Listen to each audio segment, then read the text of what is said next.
So what is the, I guess, the end goal here? That's what I want to know. So I think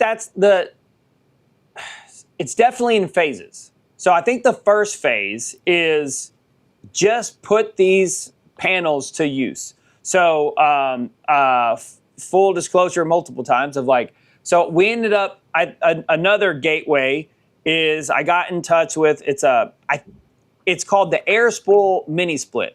And so I think it's a very similar to one that the EG4 has. I think it's actually manufactured from the same company Yeah, it looks overseas. like an identical unit, Yeah. just with a different sticker on it, basically. Exactly. Yeah. So basically, that, like, just the app.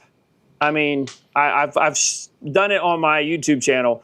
Like, having the app and being able to see, you won't be able to see it probably. Oh man, I don't know. Yeah, it's too white. But basically, seeing PV input and AC input, that has been so addicting to be able to see. I'm like, wow. Because y'all, I had the worst, I'm not going to do that. But basically, we had Mr. Cool and they had terrible customer service. And so I was like, I ended up, I'm excited about this. And so I went probably 3 months running a window unit here in this studio that I'm in. And I would that's basically what I would do is I would haul out these power stations, charge them during the day, and then rotate them and then run my window unit off of them. Total waste of time because I'm currently on grid and I just got tired of it. So being able to have air conditioning off of the power of the sun, that was really cool. So basically that's where I think my first goal is I have 4,000 watts of solar.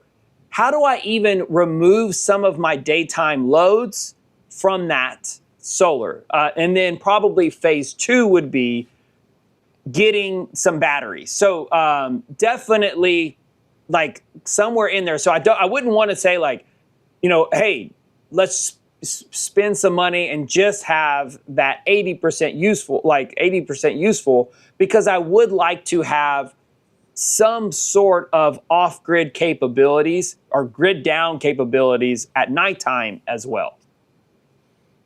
Yeah, but like a lot of these systems, that's what you're able to do is you're able to start out and buy one thing at a time. That's definitely what I like about it.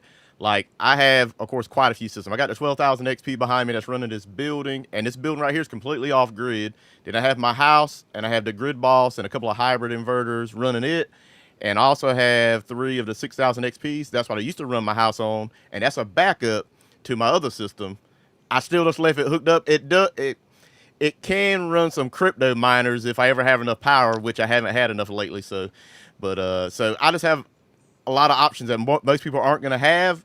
But I'm telling you, the GridBoss, I'm telling you, that is the greatest thing that I ever got out of all this equipment, because it makes it so easy. I can use all the grid power I want, or I can use those hybrid inverters and solar, so, and you can do it without having batteries, I'm guessing, too, as well. Like, if you, there's a few different ways to do it. I guess we'll let these guys get into it, but you just build up as you can, and I like the GridBoss myself, so that's definitely an option.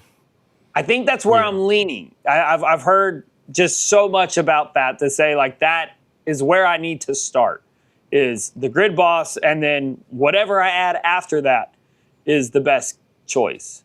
Thanks for watching this clip from Unplugged Live. If you want to see the rest of the full hour show, check it out right here. We do it live every single Thursday night. Catch us live and be part of the conversation.